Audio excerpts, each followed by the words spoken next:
Hi friends, ఈసారి మరో interesting టాపిక్తో వచ్చాను. ఇది మీకు బాగా నచ్చుతుంది. ఇందులో మనం ఆశ్చర్యపోయే విషయాలు చాలా ఉన్నాయి. ఈరోజు మన టాపిక్ బంగారం.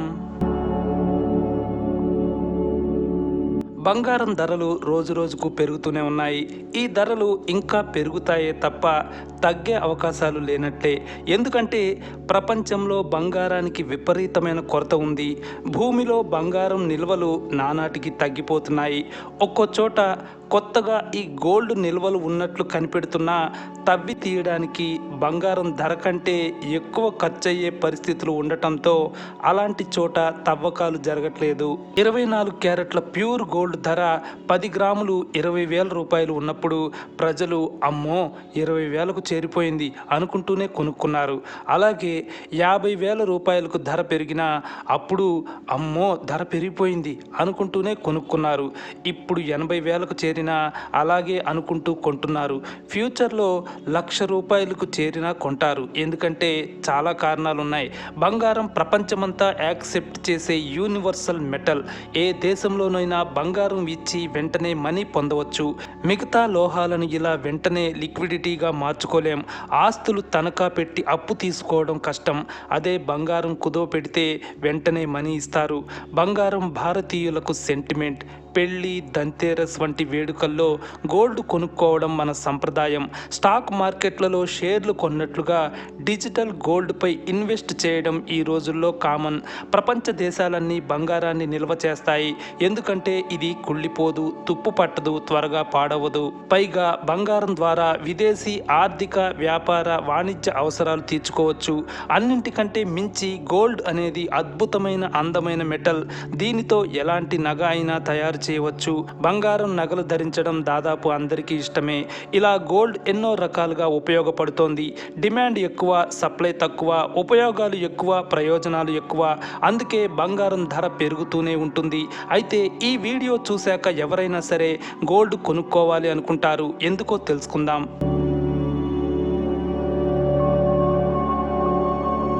జనరల్గా బంగారం ఎక్కడ దొరుకుతుంది అనే ప్రశ్న వస్తే గనుల్లో దొరుకుతుంది అని చెప్పుకోవచ్చు.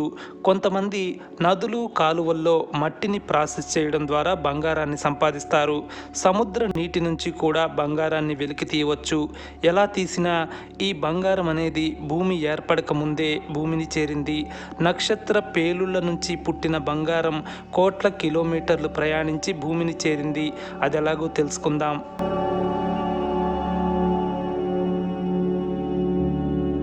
మన సూర్యుడిలో ప్రతి క్షణం న్యూక్లియర్ ఫ్యూజన్ జరుగుతూ ఉంటుంది. దీన్నే అణువుల కలయిక అంటారు. ఈ ప్రక్రియలో రోజు రకరకాల మూలకాలు పుడుతూ ఉంటాయి. అంటే హీలియం, లిథియం, బెరీలియం, బోరాన్ వంటివి పుడతాయి. అయితే బంగారం మాత్రం పుట్టదు. సూర్యుడు బంగారాన్ని ఉత్పత్తి చేయలేడు. బంగారం తయారవ్వాలంటే సూర్యుడి శక్తి సరిపోదు. అంతకంటే ఎక్కువ శక్తి కావాలి.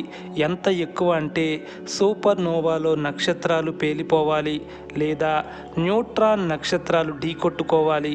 నక్షత్రాలు పేలిపోవడం అంటే చిన్న విషయం కాదు.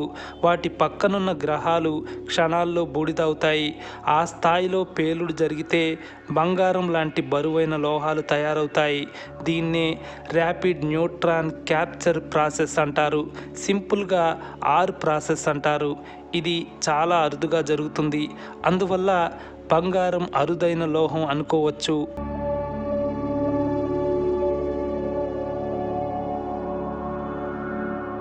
మన భూమిపై దొరికే బంగారం భూమిపై పుట్టింది కాదు. భూమితో దీనికి ఎలాంటి సంబంధము లేదు. ఇది చనిపోయిన నక్షత్రాల శిథిలాల నుంచి వచ్చింది. 400 కోట్ల సంవత్సరాల కిందట భూమి తయారవుతున్న సమయంలో బరువైన లోహాలైన బంగారం, ఐరన్ వంటివి భూమిని కలిశాయి.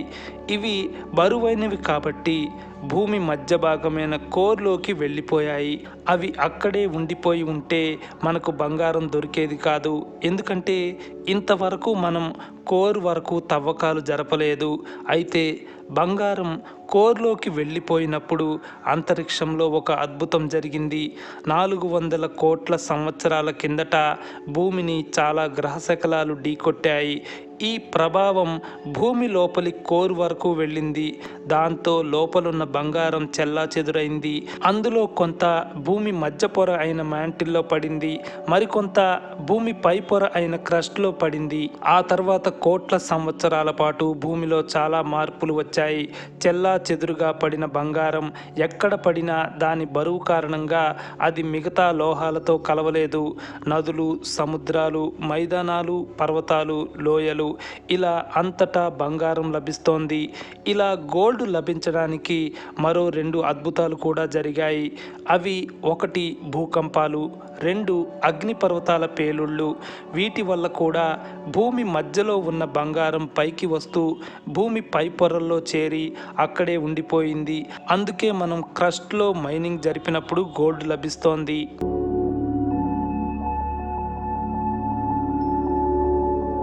ఇప్పటి వరకు భూమి నుంచి 2,01,000 టన్నుల బంగారాన్ని వెలికి తీశాం. ఇది చాలా తక్కువే, కనీసం 1% కూడా తీయలేదని అంచనా. భూమి పొరల్లో, ముఖ్యంగా మధ్య భాగమైన కోర్లో భారీగా బంగారం ఉంటుందని అంచనా. మనం వెలికి తీసిందంతా భూమి పై పొరల్లో మాత్రమే, లోతుగా ఉన్నదాన్ని తీయలేదు. ఎందుకంటే దాన్ని తీయడానికి భారీగా ఖర్చు అవుతుంది. ఆ ఖర్చు బంగారం ధర కంటే ఎక్కువ అవుతుంది. అందువల్ల ప్రస్తుతానికి దాని జోలికి వెళ్ళట్లేదు. భూమి పై పొరల్లో ఇంకా 53,000 టన్నుల బంగారం ఉందని అంచనా. అంటే క్రస్ట్లో మరో 21% గోల్డ్ మిగిలి ఉంది అనుకోవచ్చు. దాన్ని మైనింగ్ చేయడానికి వీలవుతుంది. దాన్ని కూడా తీసేస్తే ఇక అప్పుడు బంగారానికి తీవ్ర కొరత ఏర్పడుతుంది. ధర విపరీతంగా పెరుగుతుంది.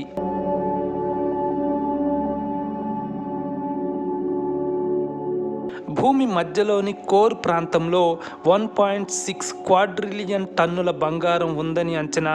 దాన్ని వెలికి తీసే టెక్నాలజీ ప్రస్తుతం మన దగ్గర లేదు.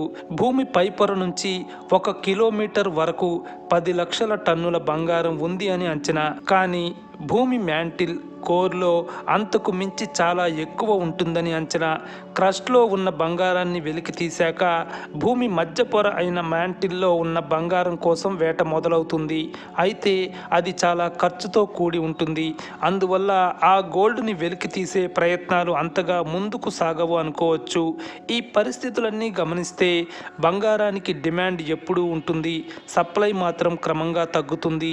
ఎకనామిక్స్లో డిమాండ్ సప్లై ఫార్ములా ప్రకారం చూస్తే బంగారం ధర పెరుగుతుందే తప్ప తగ్గదు.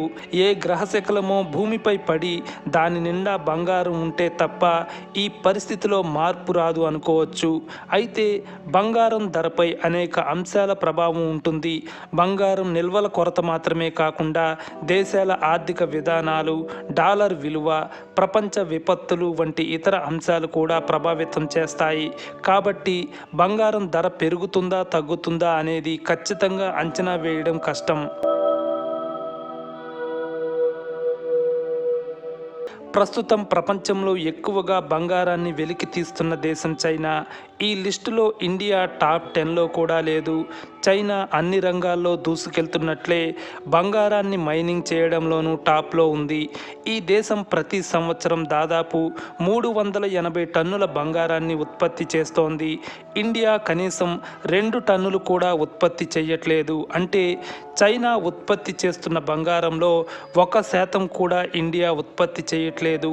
అయితే చైనా ఇంత భారీగా ఉత్పత్తి చేస్తున్నా ఆ బంగారం ఆ దేశ అవసరాలకే సరిపోవట్లేదు. అందువల్ల ప్రపంచంలో బంగారాన్ని ఎక్కువగా దిగుమతి చేసుకుంటున్న దేశం కూడా చైనాయే. చైనా ఏటా 1,200 నుంచి 1,300 టన్నుల గోల్డ్ దిగుమతి చేసుకుంటుంటే ఇండియా 800 నుంచి 1,000 టన్నుల గోల్డ్ ఇంపోర్ట్ చేసుకుంటోంది. అందువల్ల ప్రపంచంలో ఎక్కువగా బంగారాన్ని దిగుమతి చేసుకుంటున్న దేశాల్లో చైనా టాప్లో ఉండగా ఇండియా 2వ స్థానంలో ఉంది. అంటే భారతీయుల కంటే చైనీయులు బంగారాన్ని ఎక్కువగా కొంటున్నారు, ఎక్కువగా ఉపయోగిస్తున్నారు. అక్కడి ఇండస్ట్రియల్ అవసరాల కోసం కూడా గోల్డ్ వాడకం బాగా పెరిగింది. చైనా తర్వాత ఆస్ట్రేలియా, రష్యా, ఉత్తర అమెరికా కెనడా, ఆఫ్రికా దేశమైన ఘనా, దక్షిణ అమెరికాలోని లాటిన్ అమెరికా దేశమైన Peru, South Africa, Indonesia, Mexico, Uzbekistan ఎక్కువగా బంగారాన్ని మైనింగ్ చేస్తున్నాయి. ప్రపంచంలో ఒకప్పుడు ఇండియా రిచ్ కంట్రీ. ఇక్కడ బంగారం వాడకాన్ని చూసి ప్రపంచ దేశాల రాజులు ఆశ్చర్యపోయేవారు. అలాంటిది ఈ రోజుల్లో ఇండియా గోల్డ్ మైనింగ్లో వెనక్కి వెళ్ళిపోయింది. భారతీయుల బంగారాన్ని ఒకప్పుడు బ్రిటిష్ పాలకులు బ్రిటన్కి తరలించేశారు. ఇప్పటి లెక్కల ప్రకారం బ్రిటిషర్లు $50 ట్రిలియన్ బంగారం, వెండి, ఇతర సంపదను ఇండియా నుంచి తరలించారని అంచనా. ఈ కారణంగా ఇండియాలో బంగారం నిల్వలు బాగా తగ్గిపోయాయి. అయినప్పటికీ ఇప్పటికీ అక్కడక్కడ చిన్నగా గోల్డ్ మైనింగ్ జరుగుతోంది. భారత భూమిలో సుమారుగా 501 టన్నుల బంగారం ఉండి ఉండొచ్చని national mineral inventory of India అంచనా వేసింది. కానీ దీన్ని తవ్వి తీయడం ఆర్థిక భారం అవుతోంది. ప్రస్తుతం గోల్డ్ మైనింగ్ ఎక్కువగా కర్ణాటకలోని హుత్తి గోల్డ్ మైన్స్లో జరుగుతోంది. అలాగే కర్ణాటకలోని Hutti gold mines, Hira Buddini gold mines, ఉత్తరప్రదేశ్లోని సోన్భద్ర, జార్ఖండ్, ఆంధ్రప్రదేశ్లో చాలా చిన్న మొత్తంలో మైనింగ్ జరుగుతోంది. దేశీయ బంగారం దిగుమతులతో పోల్చితే ఇది 1% కూడా లేదు. Switzerland, UAE, south Africa, Australia తదితర దేశాల నుంచి ఇండియా స్వర్ణాన్ని ఇంపోర్ట్ చేసుకుంటోంది. మన దేశంలో కనకాన్ని ఒక సెంటిమెంట్గా భావిస్తారు. వివాహాలు, పండుగలు, వేడుకల సమయంలో గోల్డ్ కొంటారు. అందువల్ల డిమాండ్ ఎక్కువగా ఉండి భారీగా దిగుమతి చేస్తున్నారు. దీనివల్ల విదేశీ వాణిజ్య లోటు పెరుగుతోంది. అంటే ఎగుమతుల కంటే దిగుమతులు ఎక్కువవుతున్నాయి. ఈ పరిస్థితికి బ్రేక్ వేసేందుకు కేంద్ర ప్రభుత్వం బంగారం దిగుమతులపై దిగుమతి సుంకం, ఇంపోర్ట్ డ్యూటీ భారీగా వేస్తోంది. దాంతో బంగారం ధర విపరీతంగా పెరుగుతోంది.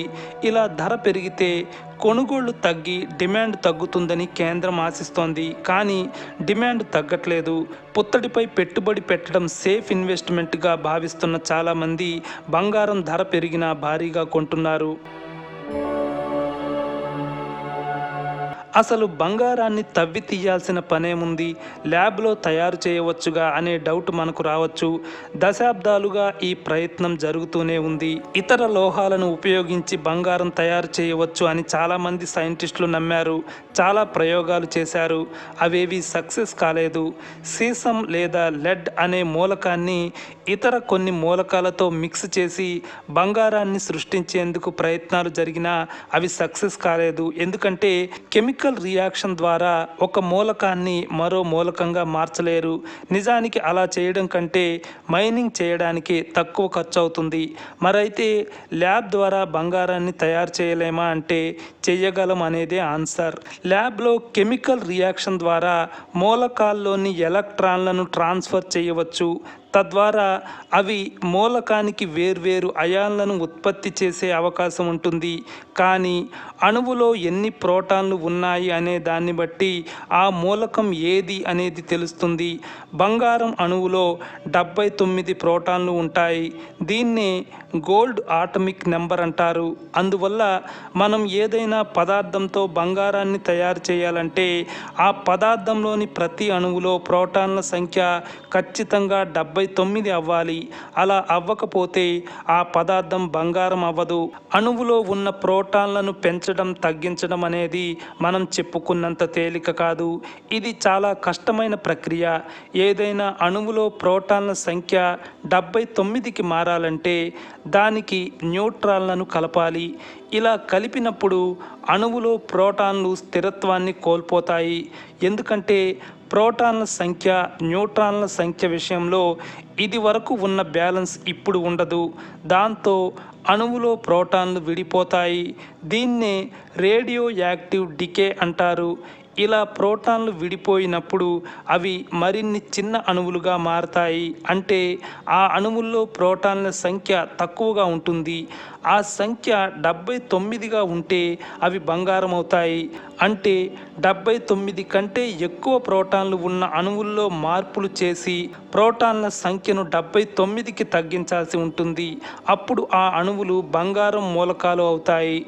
ఇలా కొన్ని లక్షల కోట్ల మూలకాలు కలిసి మన కంటికి బంగారంలా కనిపిస్తాయి. ఉదాహరణకు మన చేతి వేలికి 5 గ్రాముల బంగారు ఉంగరం ఉంటే అందులో సుమారుగా 1.53 ఇంటూ 10⁻22 బంగారు అణువులు ఉంటాయి. అంటే 153 పక్కన 20 జీరోస్.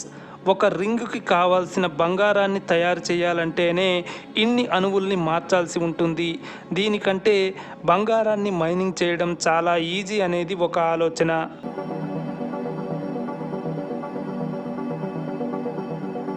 1924లో జపాన్ ఫిజిసిస్ట్ హంటారో నగావోకా మెర్క్యూరీ అంటే పాదరసం నుంచి బంగారాన్ని తయారు చేయడానికి ప్రయత్నించారు. ఇందుకోసం మెర్క్యూరీ అణువుల్ని పేల్చివేశారు.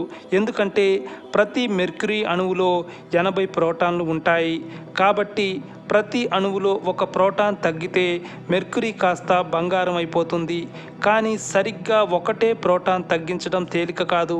అప్పట్లో అంత కంట్రోల్డ్ టెక్నాలజీ కూడా లేదు. అందువల్ల ఆయన సక్సెస్ కాలేదు. ఆ తర్వాత 1972లో సోవియట్ సైంటిస్టులు అనుకోకుండా లెడ్ అంటే సీసం బంగారంగా మారడం చూశారు. ఎందుకంటే సీసం అణువుల్లో 82 ప్రోటాన్స్ ఉంటాయి. ప్రతి అణువులో 3 ప్రోటాన్స్ తగ్గితే బంగారం అయిపోతుంది. ఇలాగే 1980లో గ్లెన్ సీబోర్డ్ లెడ్ నుంచి కొద్దిగా బంగారాన్ని తయారు చేయగలిగారు.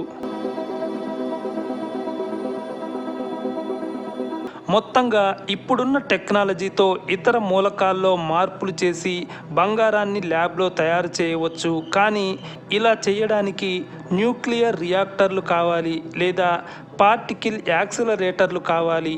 ఈ స్థాయిలో చేయాలంటే చాలా ఖర్చు అవుతుంది. అది బంగారం ధర కంటే చాలా ఎక్కువ ఉంటుంది. అందుకే ప్రస్తుతం బంగారాన్ని ల్యాబుల్లో తయారు చేయట్లేదు.